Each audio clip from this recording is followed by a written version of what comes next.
बेटा है, बड़ा अहंकारी है दक्ष प्रजापति। ब्रह्मा जी के बारे में सोचा, चलो ये तो मेरे पिताजी हैं, और बेटा के आने पर बाप कभी खड़ा नहीं होता। कुछ नहीं कहा ब्रह्मा जी को, लेकिन शिव को देखा। ये शिव, अरे इसे तो मैंने अपनी बेटी ब्याही है, और ये तो रिश्ते में मेरा दामाद है, और ये दामाद होकर के भी अपने ससुर के आगमन होने पर खड़ा नहीं होता। मारे क्रोध के दक्ष प्रजापति भरी सभा में ही आज भगवान भोलेनाथ का अपमान करने लगे और कहने लगे, देखो देखो शिवस्थ अंगनस्थि भूषण है, ये देखो ये शिव, ब्रह्मा जी के कहने पर मैंने अपनी प्यारी बिटिया से ब्याह दी, लेकिन ये शिव भला हम देवताओं की परिपाटी को, परंपरा को क्या जाने। अंगनस्थि भूषण, इसके अंगों को देखो जरा, कैसा अमंगल स्वरूप है इसका। अस्थि की आभूषण पहनी है इसने, अंगनस्थि भूषण, मुंड की माला, खोपड़ियों की माला, हड्डी की माला पहना है, भूत प्रेत गड़े फिरता। अरे जरा इसके दोस्त यार मित्रों को तो देखो, पास में खड़े थे नंदी भिंगी श्रृंगी भूत प्रेत, इसके जरा दोस्त सखा यार को तो देखो, भूत प्रेत गड़े फिरता। इसके सखाओं को तो देखो, भूत प्रेत इसके संगी साथी हैं। कैसा अमंगलकारी रूप दिखता है। मैंने ब्रह्मा जी के कहने पर अपनी बेटी को इससे ब्याह दिया, लेकिन ये है तो ही अमंगलकारी रूप कर दिया इसने, प्रणाम की मर्यादा को नहीं जानता। ऐसा कह करके जब दक्ष प्रजापति नाना प्रकार से भगवान भोलेनाथ को अपमानित करने लगे, तो भोलेनाथ ने तो कुछ नहीं कहा, लेकिन पास में जो गण खड़े हैं नंदी भृंगी श्रृंगी, इन गणों ने चीख कर चिल्लाकर कहा, है दक्ष प्रजापति कैसी बातें करता है हमारे स्वामी के बारे में, और हम तुझे श्राप देते हैं कि जिस मुख से तुमने हमारे भोलेनाथ का अपमान किया, यही तेरा मुख एक दिन कट करके गिर जाएगा। अब दक्ष प्रजापति के बारे में ऐसा सुन, हम भी तुम्हें श्राप देते हैं कि संसार में जो व्यक्ति जितनी ज्यादा शिव की भक्ति करेगा, वो उतना ही बड़ा पाखंडी कहलाएगा। याद रखो, ज्यादा चूहा चंदन लगा के, माला उला पहन के शिव, ये श्राप है, ये दिखता है। जितनी ज्यादा पूजा पाठ करोगे, जितना ज्यादा तिलक चंदन लगाओगे, लोग तुम्हें तुम्हारे पीठ पीछे कहेंगे दिखावा कर रहा है, पाखंडी है, धन के लालच में कर रहा है। क्यों? ये शिव के भक्तों को ये श्राप मिला है पाखंडी होने का। तुम पाखंडी हो जाओगे। भगवान शिव जी ने अपने गणों को शांत किया, बिठाया। शिव जी ने कुछ नहीं कहा, चुपचाप कैलाश पर्वत चले गए। आज कैलाश पर्वत पर माता सती मंदराचल पर्वत पर, पास में ही मंदर पर्वत है, अपनी शक्तियों के साथ भ्रमण कर रही थी। अब जैसे ही भ्रमण कर रही थी तो अपनी बहनों को आकाश मार्ग से सुंदर विमानों पर बैठ करके जाते देखा। पूछी कहाँ? बहनों ने कहा पिता के घर। पिता के घर क्यों? बोले पिता भवन उत्सव परम, पिता के घर में, दक्ष प्रजापति के घर में बहन, आज परम उत्सव है। दौड़ करके सती गई और कहने लगी, प्रभु आज मेरे पिताजी के घर में परम उत्सव है, चलिए ना चलते हैं। पिता भवन उत्सव परम, जो प्रभु आयस होय, सो मैं जाऊं कृपा जतन, सादर देखूं सो।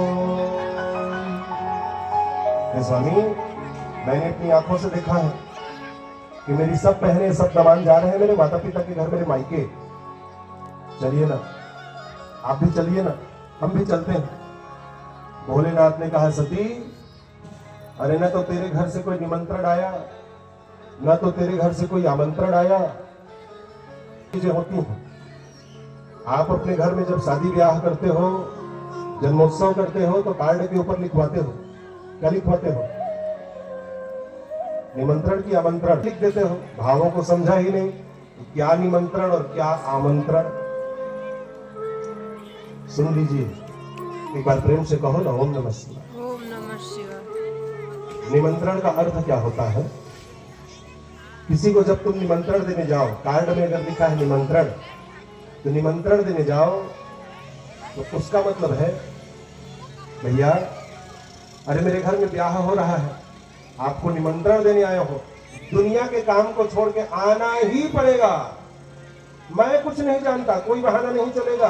ये निमंत्रण है, लीजिए निमंत्रण झोंकिए, आना ही पड़ेगा।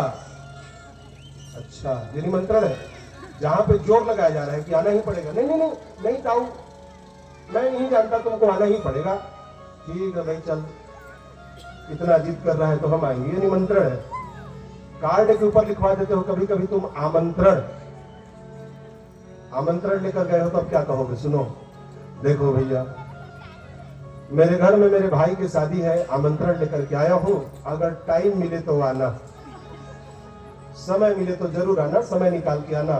ठीक है, चलता हूं, राम राम। समय मिले तुम्हारे तो कोई जरूरी नहीं है, आमंत्रण आना ही पड़ेगा, तुम्हारे बिना मेरा नहीं लेगा छोरा, आना ही पड़ेगा, नहीं तो गड़बड़ हो जाएगा। निमंत्रण। भोलेनाथ ने कहा, न तो कोई आमंत्रण आया, न तो कोई निमंत्रण आया, कोई मंत्रणा ही नहीं हुई, हम जाए तो जाए कैसे?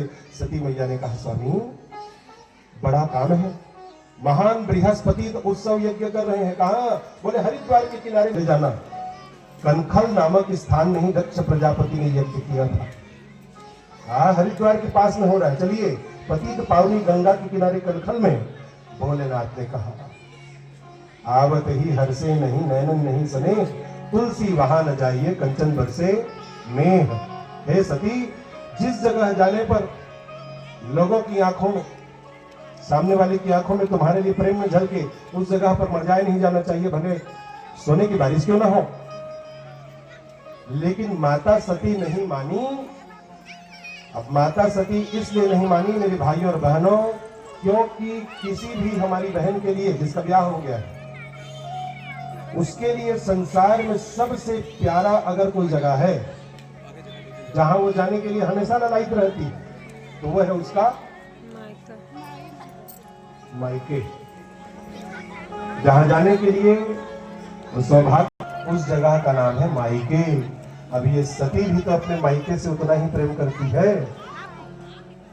अब भोलेनाथ कितना बड़ा खतरा मोल ले रहे हैं। देखो, पत्नी जी मायके जाने की जिद कर रही है, लेकिन भोलेनाथ कह रहे हैं, ना मैं न जाऊं। आपके भोलेनाथ मना कर दे तो जब तुम कहो, चलो जी साल हो गया, 2 साल हो गया गए नहीं मायके, महीना 6 महीना हो गया गए नहीं मायके, चलो चलो थोड़ा घूम आते हैं, और उस समय आपके भोलेनाथ अगर कह दे तो ना मैं न जाऊं, फिर तो तुम तुरंत दुर्गा मैया का रूप धारण कर लोगी। हाँ हाँ, मैं तो तुम्हारे घर के चौकीदार हूँ, तुम बाप बेटा बेटी आओ तो मैं दौड़ दौड़ के दरवाजा खोलने जाऊं, और जब तुम जाओ तो टिफिन बना बना के तुम्हें खिलाऊं, मेरा तो इतना ही काम है। और जो मैं मायके जाना चाहूं तो तुम्हारा मुंह फूलता है, और फिर नाना प्रकार के डायलॉग और भाषण आपके मुख से निकलने लगते हैं। उसी समय पतिदेव कह दे तो ज्यादा एक गिलास पानी लेके तो आ, बहुत बोलती है, अरे पानी लेके आ 1 गिलास। अब वो बेचारी तो जाएगी, पति परमेश्वर जो है जाएगी पानी लेने, लेकिन पानी लेकर जो आएगी ऐसे ही ना देगी पानी को, पानी लेकर के आएगी सामने टेबल पे, पानी आधा पानी मानो वही टेबल में ही छलक करके गिर जाए, वो पानी में गुस्सा दिखने लगता है आपको। वो तो पति पे तो नहीं कर सकती ज्यादा। क्रोधी ने कहा, स्वामी आप न जाइए, पर हम तो जाएंगे। भोलेनाथ ने मना किया, परंतु मायके का प्रेम ऐसा है, मायके का प्रेम ही अलग होता है भाई। सो मैं जाऊं कृपा जतन सादर देखन सोई। माता सती कल्पना करती है कि वहां अपने माता पिता से मिलूंगी, सब बड़ी बहनों से छोटी बहनों से मिलूंगी, कितना आनंद आएगा, वाह वाह वाह, मैं तो जाऊंगी। आज भगवान भोलेनाथ के आग्रह को अस्वीकार करते हुए माता सती चली गई अपने मायके। और जब माता सती वहां पर अपने मायके गई है तो वहां पर भैया अनर्थ हो गया। न तो माता जी ने ठीक ठीक बात की, पिता ने तो दृष्टि उठा करके देखा तक नहीं। बहनों ने क्या कहा, अरे इतना कुछ होते हुए भी तुम आ गए। यदि हमारे पति को कोई ऐसा कह दे तो हम तो झांकीते रख नहीं अपने पिता के घर को। अब तो माता सती को संदेह होने लगा कि कुछ तो गड़बड़ है जो मेरे भोलेनाथ ने मुझे नहीं बताया। दौड़ करके माता सती जब यज्ञ स्थल पर गई तो यज्ञ स्थल पर जाने पर माता सती ने क्या देखा कि वहां पर सारे के सारे देवताओं के लिए अलग अलग प्रकार के आसन लगे हुए हैं, लेकिन ईशान कोण में जब नजर उठा करके देखा, ईशान कोण 8 प्रकार की दिशाएं होती हैं। आप लोगों के इंग्लिश मीडियम में, आप लोगों की शिक्षा पद्धति में दिशाएं केवल 4 होती हैं, ईस्ट वेस्ट नॉर्थ साउथ, पूरब पश्चिम उत्तर दक्षिण। लेकिन हमारे सनातन धर्म में 10 दिशाओं का ज्ञान दिया गया है। 10 दिशाएं होती हैं। कौन कौन सी? पूर्व, आग्नेय, दक्षिण, नैऋत्य, पश्चिम, वायव्य, उत्तर, ईशान, ऊर्ध्व, आकाश। 8 ऐसे सराउंडिंग, ऊर्ध्व, आकाश 9 और 10। आप लोगों की शिक्षा पद्धति में आप लोग बड़े बड़े पढ़ लिख करके इंजीनियर बन गए, डॉक्टर बन गए, कलेक्टर बन गए, लेकिन किसी पढ़े लिखे व्यक्ति से भी पूछ दो, भैया ईशान कोण कौन सा है, पसीने छूटने लगते हैं। आपको ईशान नहीं पता, आपको नैऋत्य नहीं पता। ये हमारा हाल है हमारे ग्रंथों के लिए, लिखा सब है। ऐसे कोई नहीं हो जिसके घर में रामचरितमानस न हो, ऐसा कोई घर नहीं जिसके घर में भगवत गीता न हो। लेकिन हमने क्या किया? एक ऐसा लाल कपड़ा लेकर के भगवत गीता को, रामचरितमानस को हमने कपड़े में लपेट दिया और लपेट करके पठेरा में ले जाकर, पठेरा समझते हो? पठेरा में ले जाकर टांग दिया। ले रे पठेरा पढ़, मेरे पास तो समय है नहीं। अब ज्यादा से ज्यादा सम्मान करना है तो क्या किए? रोज 2 बत्ती लगा करके, अगरबत्ती, अगरबत्ती को छत्तीसगढ़ी में कहते हैं उदबत्ती, रोज 2 अगरबत्ती लगा करके रोज कहते हो जय गीता भगवान, जय रामचरितमानस, जय।